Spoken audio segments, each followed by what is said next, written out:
guys, welcome back to my channel. Today I'm going to talk about products I hate that other YouTubers love, that I'm like really confused about because they performed so badly for me that I don't understand. You know, it's just something for everybody, I guess. But these are things that get raves on YouTube that I really don't care for. If you're new here, welcome to my channel, and we're glad to have you. Hit the subscribe button, give me a thumbs up, blah, blah, blah, and let's get on with it. The first thing I want to talk about is L'Oreal Voluminous Mascara. The one that's supposed to be the dupe for Too Faced Better Than Sex. I did not like this mascara. It gave me really sparse, tiny lashes, and it was just a fail. I felt so betrayed. My favorite mascara is Osmosis Cobra Mascara. It's a curling mascara. It lengthens, it separates, and it doesn't melt all over my face like so many mascaras did this year. When my mascara ran out, I was kind of lazy about ordering another one, and it's priced like a department store mascara, so it's a little bit pricey. It's like about $26 or something.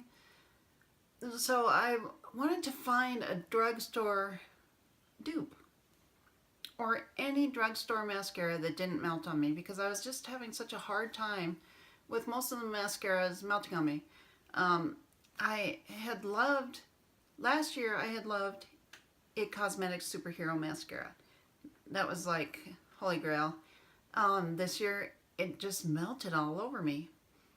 I think it might have to do with changing my thyroid medication, but it was really difficult, and this summer was really hot, so it just melted like crazy. And so I tried the L'Oreal Voluminous because everybody's raving about it, and it was just no. I had these stubby little teeny lashes. It was so sad. The next product that didn't work for me that everyone raves about is the Anastasia Brow Wiz. I used that for, I don't know, like about a year, but in the Phoenix heat, it just melts off. Totally melts off. So what I replaced it with two different things. I use Osmosis Color Brow Gel, which is what I'm using now. I think it looks better on camera, and it lasts just a little bit better than my second choice, which is Benefit. I used the brow pencil, the Goof Proof, and I used the one that is the triangular shaped. I use both of those, and I love them. I love them, and I love the Osmosis Gel, and I am not going to stray, ever. The next thing that doesn't work for me, that works for everybody, that I am just like, I can't handle it if they rave about it anymore, kind of thing. Laura Mercier translucent powder. I tried that years ago, and it was so heavy. It was awful. But to be fair, I don't normally use a powder. I used a powder today, and I'm super not excited about how I did it, because I tried a different technique, and it looks terrible. I look so wrinkly and terrible, but I'm filming anyway. But the Laura Mercier powder, I hated it. And I think I had the mineral one. I've heard that there are two different ones, a mineral and a non-mineral. I think I had the mineral one because that was all they had back then. And I just hated it. So this year I was looking for a powder to use under the eyes to set concealer, because I was using, I'm just going to tell you my whole life story. I was using Tarte Shape Tape.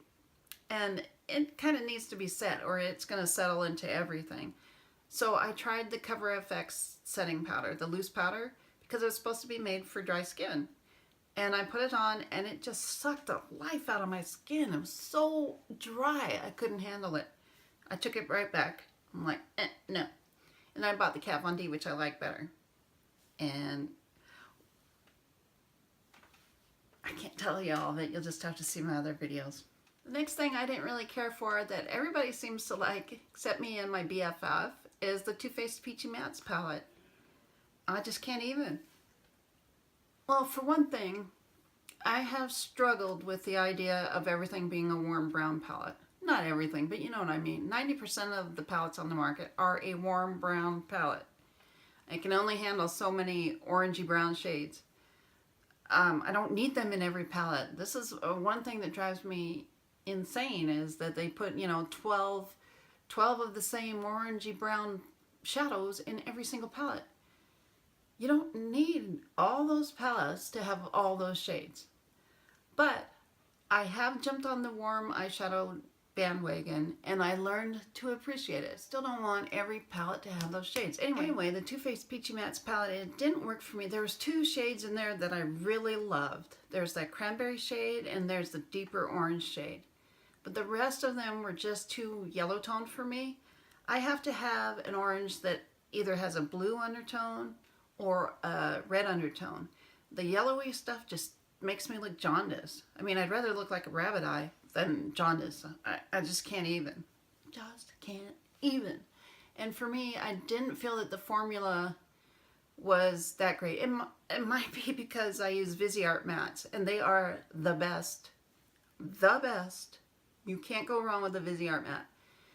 And by comparison, the Too Faced formula just wasn't that great.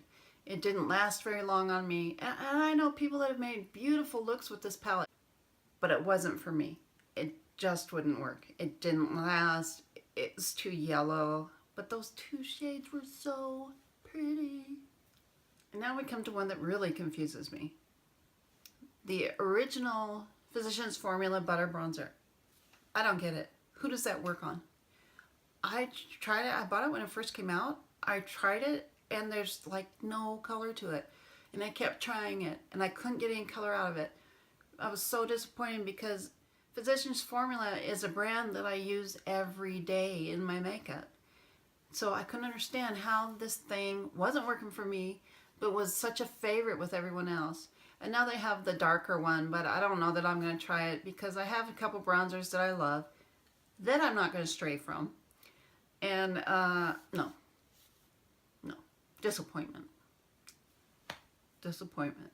I still have that, but I'm going to declutter all my bronzers because I just don't need them all. So let's talk about Morphe brushes. I tried Morphe brushes.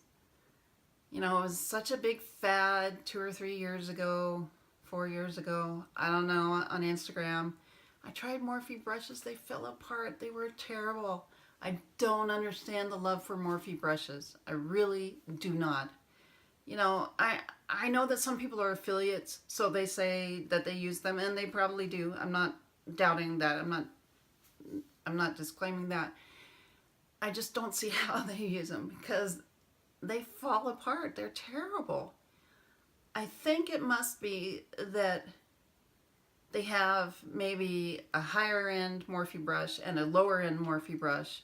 And they probably send their higher end ones to their affiliates. I don't know. But I know what I got was really bad. So that's the only way I can think of it in my mind is all these people use Morphe brushes. Well, how? If they're falling apart and you can't even wash them without them falling apart, how can these be your favorite brushes? So I'm thinking there's probably different levels of Morphe brush. I don't know, but they're not for me. I have a couple foundation fails that I don't understand the love for. Too Faced Born This Way foundation. Everybody was raving about that. Was it last year or the year before? It doesn't work for me. It was so dry and masky. And I have dry skin, and I heard it's like for dry skin, but for me it was just like, no. Still need to declutter that.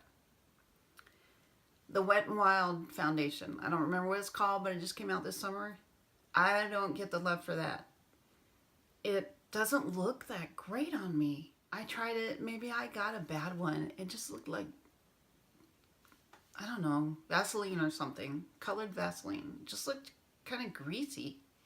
I don't know if it makes a difference what primer you use with it or what the deal was, but it didn't work for me, and I don't understand all the raves for the Wet n Wild foundation. The next thing that, and I feel really bad about this one, but it's the ColourPop Yes Please palette. Way too yellowy orange for me. I'm going to give it another go because, to be really honest, I've only used it twice, and I just thought, no, I can't do this. But, you know, I'm going to try it again, but I was disappointed in that. I just can't wear those yellowy orange shades. And the #1 product that I hated, that everybody else loves, is Glam Glow Gravity Mud. I'll insert pictures. First time I used this, I loved it. It smells so good. It smells like a Hawaiian beach. Second time I used it, I loved it. I would keep this in my living room where I would do my skincare at night after my husband went to bed. And I decided I was going to use it just once a week because it was so expensive and I was going to be really frugal with it once a week. The third time I went to use it, I opened it up and there was mold. Mold.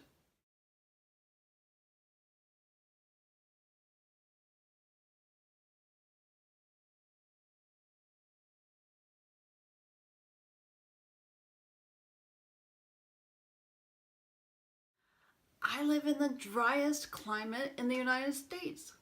I know it wasn't my house.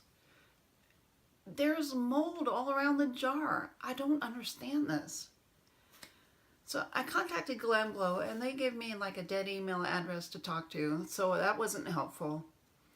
Um, at first I thought I wanted to replace it with a new one that maybe this batch had something wrong with it.